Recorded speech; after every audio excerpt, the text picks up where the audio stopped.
TitleMatchNetwork.com. Also, Jerry Lawler, you got to work with Jerry once again in Yeah. Memphis. What was he like to work with in the ring?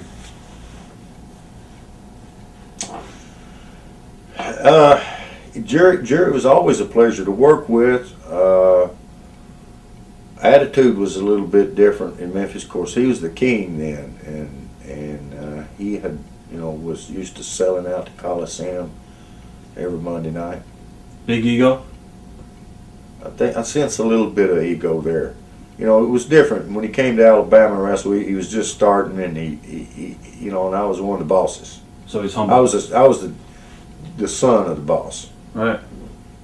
So was a little different then, but like I said, Lawler was always a play. Hard work. You have a good match with Lawler. If you can't have a good match with Lawler, something wrong with you. Huh. Lawler, was he easy to get along with since he booked a lot? Or do you feel he pushed himself too much on top and pretty much brought all the heels in to, eat him down? I don't. Jerry Lawler came to Alabama with me and my daddy. Nick Goulis would send us talent. He'd call my daddy every month and tell him, said, I've got this one and that one and that one and that one. I'm fixing to get rid of. Are you interested in giving them a try? And one time he called. I got so and so and so, and I got this young boy named Jerry Lawler that Tojo's trained, and one of the Green boys had trained some, and fixing to let him go. Would you, and Dad said, well, send me so and so and this one, and send me that Lawler boy. And Jerry Lawler come down there, and this is like I was saying a while ago, Ricky Gibson, Dick Slater, Jerry Lawler, the guys like that is natural. It just catch on just that quick, boy. So it didn't take us long. We was watching him in the ring and seeing dollar signs. Right, plus he could talk. Yes. What about your feud with Jeff Jarrett? What are your memories of your feud with Jeff? Jeff's like a daddy, good, hard working boy. We beat the hell out of Jeff. Robert he'd bust a Coke bottle over his head, and we beat him to death with a kendo stick. We've done everything to that boy, and he's a good kid. He worked hard, and we all did the best we could to make money. Scott Steiner, he was down there as a young... Scott was there at about that time, sure was a heck of a wrestler. One of my better wrestling on Memphis TV, man. I was trying to shoot with Scott a little bit, wrestle with him some, because he's too good. Right. He's real strong. What was the travel like back then in Memphis? You had TV and Saturday, and then Saturday night you had, the fairgrounds, I think? Saturday you do TV in Memphis. Right. And come back and do Nashville house show at the fairgrounds. And then a lot of times you'd have Jonesboro something the night before Friday night spot show, and then stay over and do the TV, or you'd do some miles in Tennessee. Monday was Mid-South Coliseum? Yeah.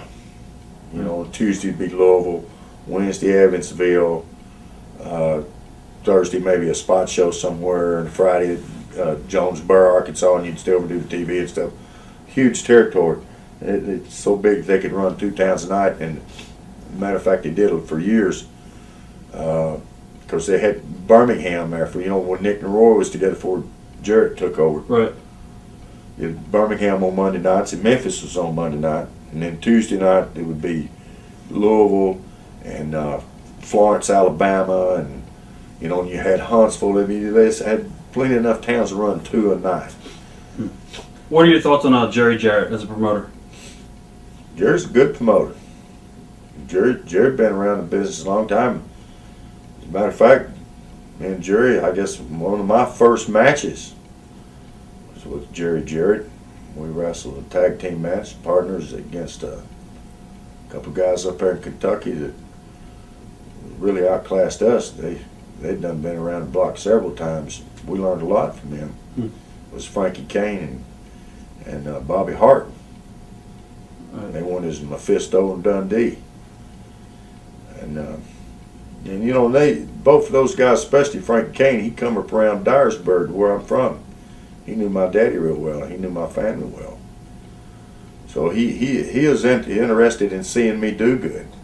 So he helped you out. Yeah, it made me look good. and Jerry too. What about Bill Dundee? What was he like to be around? Bill was all right. You know, he's an Australian boy. Had one of his partners, George Barnes, and another one was Johnny Gray from Australia. They was all good, hard-working boys. And, you know, Bill had him a big run through Tennessee, big star there. Him and Jerry Lawler, and you know, I've never been jealous of anybody else's success. Right. What about primetime Brian Lee? Memories of Brian? Brian was a big, strong man. He fit in good with the stud stable there for a while when we was together. Brian, you know, I always liked Brian. I thought he was a little bit anxious to get on top, go to New York, or for something that, I mean, you know, I don't need. Maybe he was grasping for something that he didn't really know what he wanted. But Brian was a big, strong boy that he could get the job done. Who are your favorite guys to work with down in Memphis? Well, in the beginning, I was there several different times. I recall working with guys that called the Von Bronners, two German guys that had a manager named Saul Weingroff.